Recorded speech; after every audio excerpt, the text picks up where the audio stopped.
उसके दूसरे बाब की 22वीं आयत से,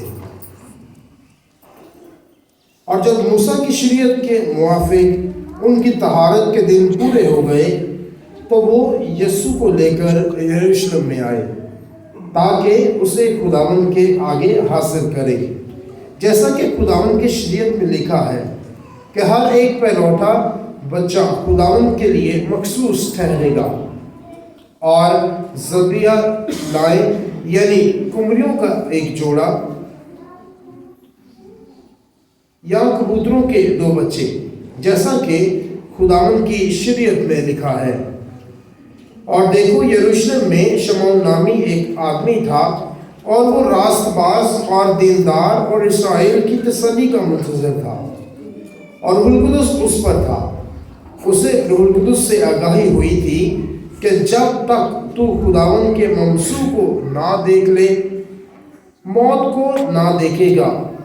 वो रूह की हदायत से हैकल में आया, और जिस वक्त वालिदैन बच्चे यीशु को अंदर लाए ताकि उसके लिए शरई फ़राइज़ पूरा करे, तो उसने यीशु को गोद में लिया और खुदावंद की हम्द करके कहा, ऐ मालिक, तू अपने कौल के मुताबिक अब अपने बंदे को अमन से रुखसत कर, क्योंकि मेरी आंखों ने तेरी निजात देख ली है, जो तूने सब उम्मतों के लिए तैयार की है, गैर कौमों के लिए इंकशाफ का नूर और अपनी उम्मत इस्राएल का जलाल।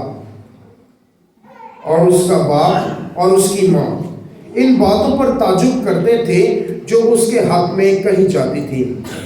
और शमौन ने उनके लिए बरकत चाही, और उसकी माँ मरियम से कहा, देख, ये इस्राएल में बहुतेरों के गिरने और उठने के लिए एक ऐसा निशान होने के लिए मुकर्रर किया गया है जिसके खिलाफ कहा जाएगा, और तेरी अपनी जान के अंदर से तलवार घुसर जाएगी, ताकि बहुत से दिलों के ख्याल खुल जाए।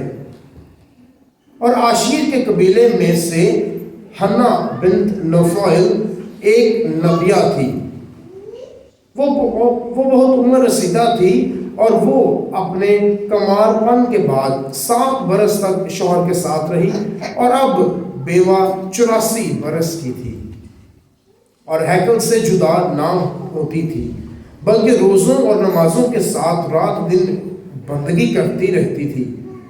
और उसने भी उसी घड़ी पास आकर खुदावंद की हम्द की और उसकी बाबत उनसे बातें की जो यरूशलेम की रिहाई के मुंतज़िर थे। और जब वो खुदावंद के शरीयत के मुताबिक सब कुछ कर चुके तो जलील में अपने शहर नासरत को लौट गए। और वो बच्चा बढ़ता और मजबूत होता गया और हिकमत से मामूर था, और खुदा का फजल उस पर था। इंजील मुक़द्दस के वसीले से हमारे गुनाह माफ़ किए जाएं।